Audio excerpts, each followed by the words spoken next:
Fun.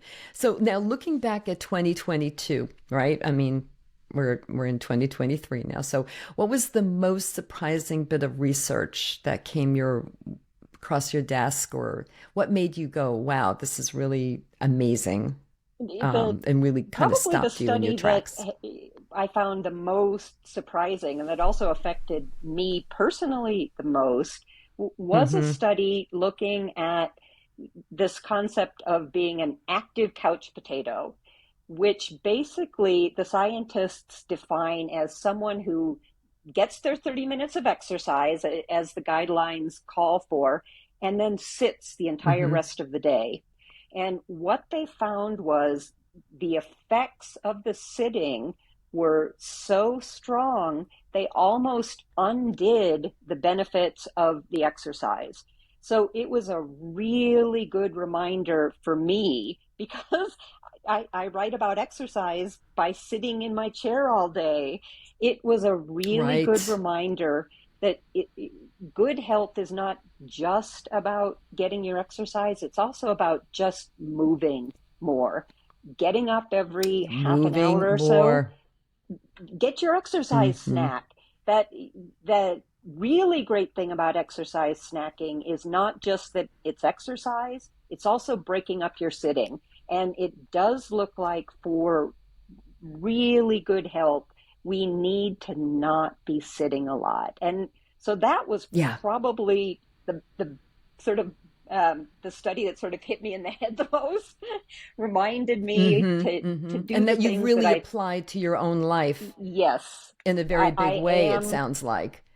I definitely am getting up more than I was. And I knew that I needed to get up more, but the idea that you could actually sit so much that you would undercut the benefits of exercise was a Right. really stark reminder of how important it is to just move around.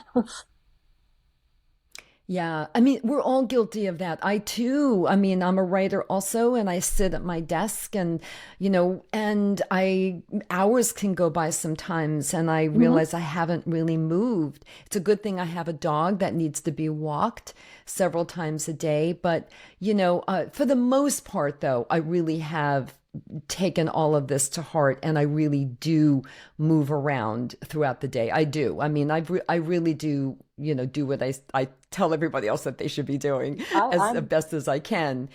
I'm getting But for better at it. those who you're getting better at it, right? But for those who are finding it difficult because they forget or they're so engaged with what they're doing that they just don't realize they haven't moved, which can happen, maybe setting a timer or something like that, or There having somebody and call lots you of every half apps. hour, like your daughter or a son.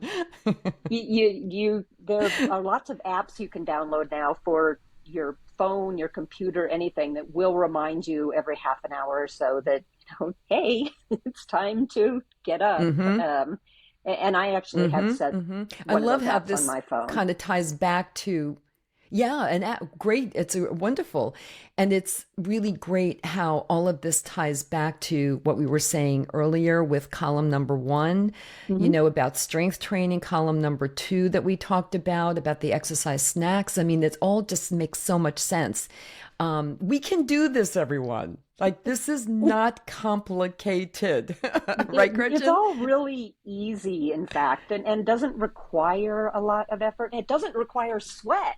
I mean, just get up and walk around for 2 minutes. It doesn't have to be hard. It's just try to fit more movement into your life, and your body will be happier, your mind will be happier, everything will be better. Everything will be better. But, we were talking a little bit before recording, Gretchen, you and I, about how sometimes we can do everything in our power, everything in our control, like these things that we're recommending, and things still can turn out differently. You had an experience with a very dear friend of yours. Do you want to tell us about that?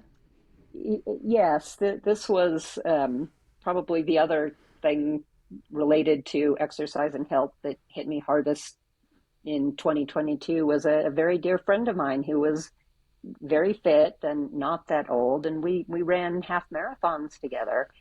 And out of the blue, she had a heart attack, and she died.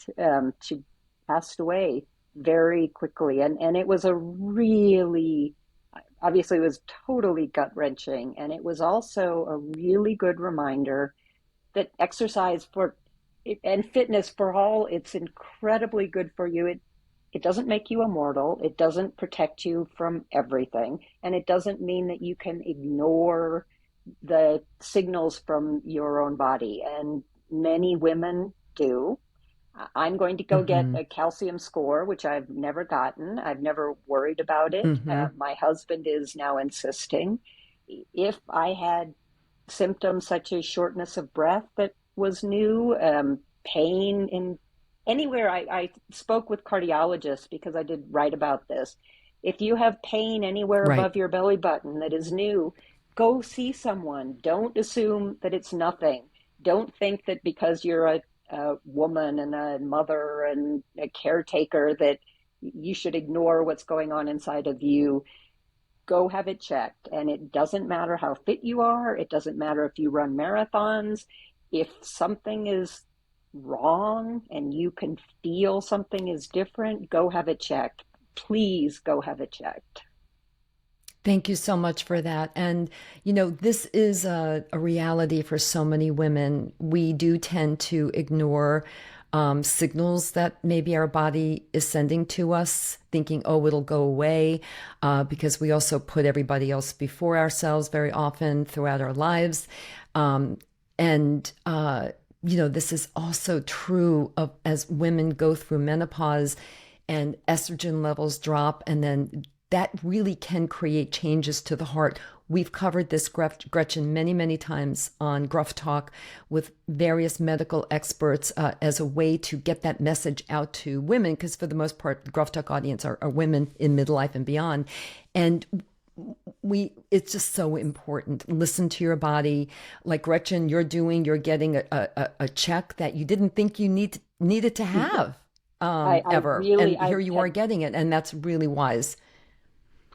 I had no plans until now, and I very much wish that my friend Anne had been able to do the same. And for everyone out there, Yeah. please just get whatever tests, get whatever consultations you need, and don't ignore anything, no matter how fit you are. Yeah.